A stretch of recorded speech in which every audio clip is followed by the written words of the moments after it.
In the winter of 1874, the quiet settlement of Graven Hollow, Maine, witnessed a catastrophe so unspeakable that local officials buried its records beneath fabricated reports and church-sanctioned silence. An entire orphanage, St. Elspeth's Asylum, housing 56 children and staff, was consumed by a fire.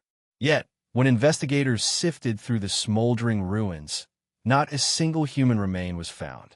The town accepted the official narrative, an unfortunate accident.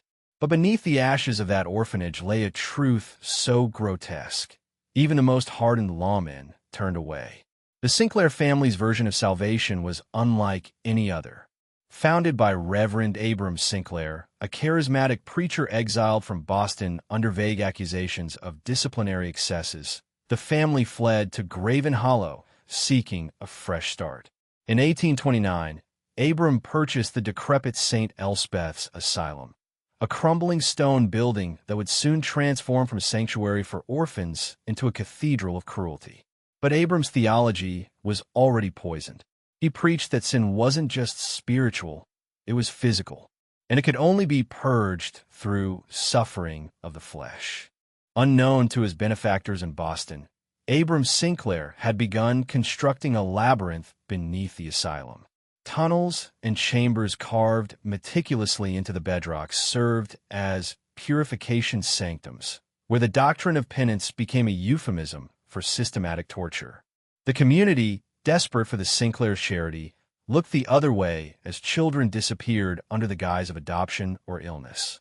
But within those stone chambers, Abram practiced a twisted ritual he called transubstantial salvation, where the consumption of sinners' flesh was viewed as a divine act of redemption. Yet Abram Sinclair's true legacy would not be his sermons, but his daughter, Magdalene Sinclair.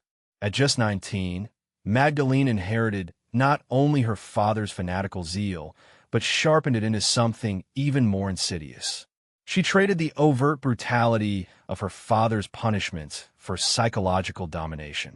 Under her rule, children deemed impure faced purification cycles, phases of isolation, starvation, and eventual sacrifice beneath the orphanage's stone floors. To outsiders, Magdalene was a pious matron, but to the children of St. Elspeth's, she was the architect of their unending torment. The Sinclair family's influence spread, like rot, through Graven Hollow. Magdalene's nephews, Elijah and Tobias Sinclair, assumed critical roles within the operation. Elijah, a cold and calculating man, maintained falsified ledgers, erasing the identities of children who vanished beneath the orphanage. Tobias, however, was the smiling face of the family's evil. His charm masked a sadistic streak that ensured no child escaped the cleansing rituals unscarred. Together, the Sinclair siblings constructed a machinery of murder hidden beneath hymns and hollow prayers. What made the Sinclairs invincible wasn't just their brutality. It was their community's complicity. Wealthy patrons donated generously, convinced their money helped reform the destitute. In return, they received glowing reports of children's adoptions, false narratives masking the horrors below. Magdalene's doctrine declared that to truly cleanse a child's soul, their contaminated flesh must be assimilated into the bodies of the righteous. Thus, the family's covenant meals were born, monthly feasts where the Sinclair's followers consumed human flesh, believing it to be a sacred rite of purification. By 1870, the Sinclair dynasty operated with industrial efficiency. Children arriving at St. Elspeth's were meticulously assessed.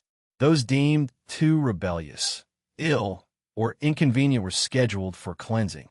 The others were indoctrinated into the Sinclair's theology, often turned into informants against their fellow orphans. The town's economy revolved around the Sinclair's operations. Fishermen, shopkeepers, even local clergy accepted the family's charitable facade in exchange for economic stability. Graven Hollow prospered, but beneath its cobbled streets, a slaughterhouse thrived in secret. The catalyst for the Sinclair's downfall wasn't a sheriff's badge or a pastor's sermon. It was a boy named Nathaniel Gray. 11 years old, Nathaniel had survived 3 cycles of Magdalene's purification punishments. His crime?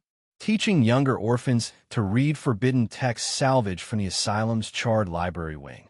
Scarred but defiant, Nathaniel discovered a narrow drainage shaft leading from the Covenant chambers to a frozen creek beyond the Sinclair's reach. On a moonless night in February 1874, he escaped. His testimony to coastal authorities was chilling in its detail. He described the subterranean rituals, the monthly Covenant meals, and the precise layout of the orphanage's hidden chambers. Authorities, wary of local corruption, dispatched a small team to Graven Hollow. But when they arrived, the asylum was already engulfed in flames. Witnesses later claimed they saw Magdalene and her kin entering the tunnels moments before explosions collapsed the foundation. No bodies were ever recovered.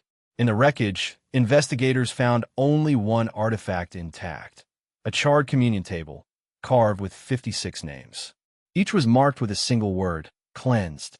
Despite Nathaniel's harrowing account, the Sinclair family's crimes were quietly erased from public record. The official report cited an accidental fire, attributing the orphanage's destruction to faulty heating stoves. Yet, whispers of what transpired beneath St. Elspeth's persisted, passed down through generations as a warning cloaked in folklore. Today, Graven Hollow remains a desolate scar on Maine's northern coastline. The ruins of the Sinclair orphanage stand, half swallowed by earth and time. Local legends speak of bone-chilling wails that drift across the moorlands on fog-laden nights, as if the souls cleansed by the Sinclairs still cry out for justice. And though the Sinclair name has been stricken from church ledgers and civic documents, their doctrine, the belief that sin can be consumed to purify the righteous, continues to fester in the dark corners of forgotten America.